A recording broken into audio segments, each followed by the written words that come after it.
What is up, you dublets and you schnooblets? This is your most favorite motovlogger, half a life, 636. I'm gonna let the bike get warm up, get what? Anyway, get my gloves on here. Obviously.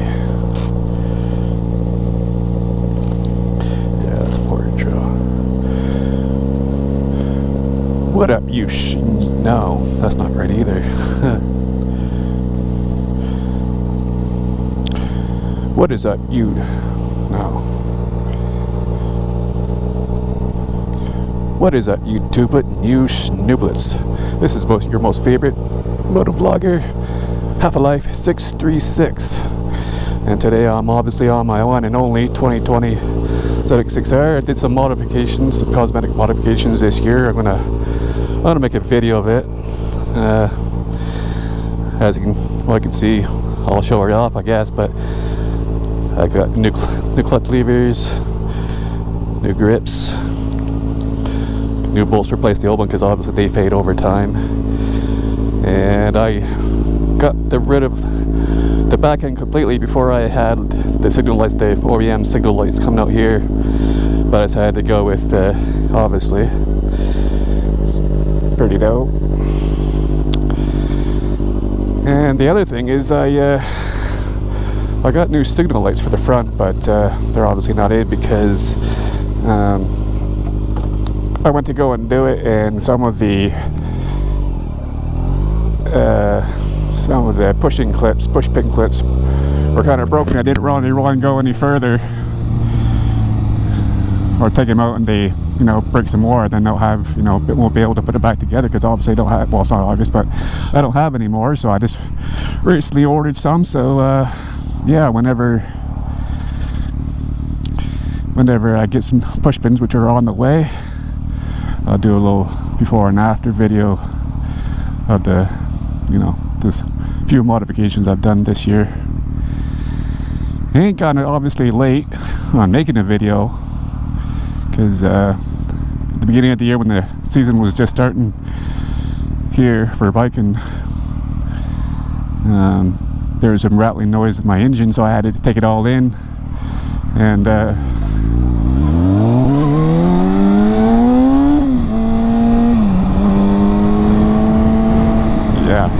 anyway, I had to take it into the shop, and then some of the pieces they needed went on a back order. So basically my bike's been in the shop for over a month and just got it back last Friday. Obviously super excited to finally be able to get it back and be able to ride, obviously. Not going to be much of a video, I guess, because I'm just going to go home. So I just obviously got off work, but I kind of plan on exploring Fredericton this year, and trying different places to eat, sort of steal Brian C36's intro and stuff, I guess. Give his whoa, where am I going? Give his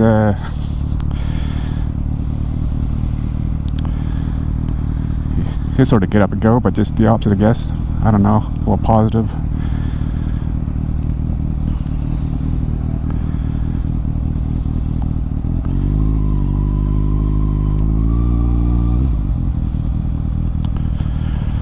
So yeah, and I don't know, still new to trying to do the vlog and trying to be creative.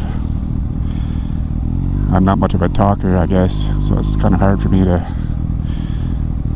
talk, I guess, about whatever. But I guess the more I do it, the more comfortable I'll feel, and but anyway. On the flip side, going back to having to get the bike into the shop, I had them check everything over per the 36 kilometer interval, And comes to find out, the engine noise that I was having was actually their fault, because a couple of years ago I got my valves adjusted, and I guess one of the pins or something like that wasn't in properly, and it came out and apparently hit the cam, but there was no engine damage, I guess. So with all the labor and all the parts that I needed for my bike, it was going to cost over $1,700. And they just wiped that and just gave me the cost of something, I forget what it was, but it was like $62. So like, pretty cool that they, you know, a dealership owns up to their fault and stuff. And I suppose I would have paid it, but it's good that they do that kind of stuff, because you know.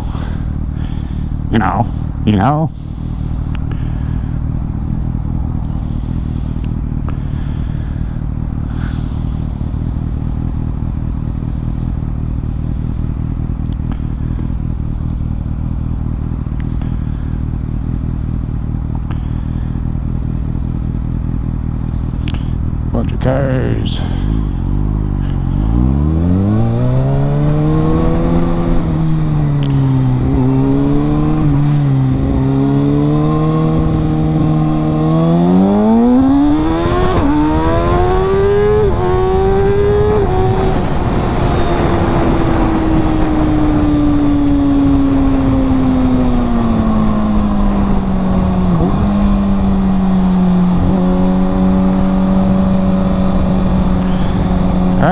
Well, yeah. I'm definitely not going to even get close to being like his status of, you know, being a stunt rider, and his good memory of remembering, you know, facts about history and all that stuff. But I've never actually wheelied my bike yet, not intentionally anyway. I'm still paying it off, so I don't really want to, you know, crash it quite yet until I do have it paid off, so I can obviously save up to, if I do, obviously, fix up all my any damage or whatever damage is caused from whatever. But I'm not really I mean, I would like to, I know how to do a wheelie, but I just never actually try to do it. Like I said, I just said I don't want it because I want to pay for any damage. It's whatever. But I'm more of a go fast guy.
Yeah, I don't know what I'm going to do an actual video when I'm not obviously coming home or getting off work and just going home or whatever. But this weekend I'm going up to my parents' house because I got they live on quite a bit of property, and I get to my firewood from them. So I need to start going out there early to cut trees down, so the trees are all dried and checked for winter. But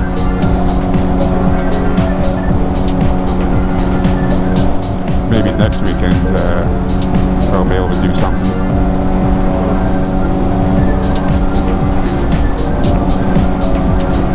I am going to be well,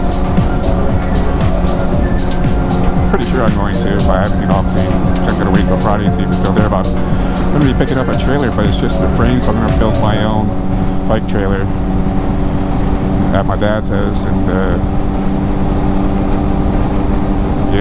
nice instead of having to go and try and rent a U-Haul for obviously money.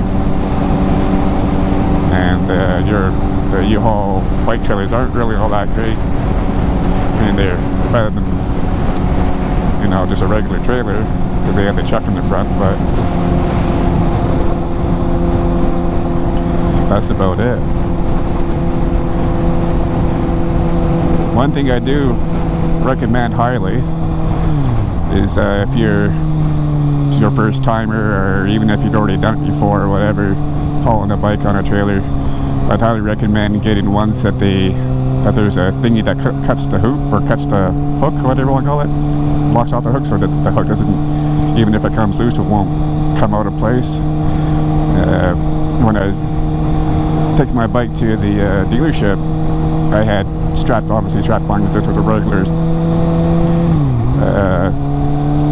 ratchet straps, tie downs, and got to work. Everything was fine, and then I went to leave work to go to bring it over, and went out the parking lot a little bit too fast, and it bounced a little bit. I guess the straps came on loose and the bike fell.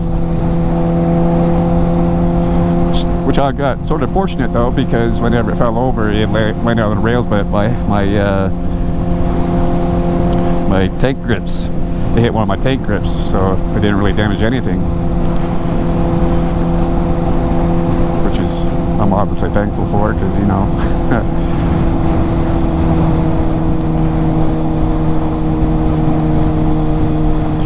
I'll probably, if I think of it, whenever I do actually edit this video,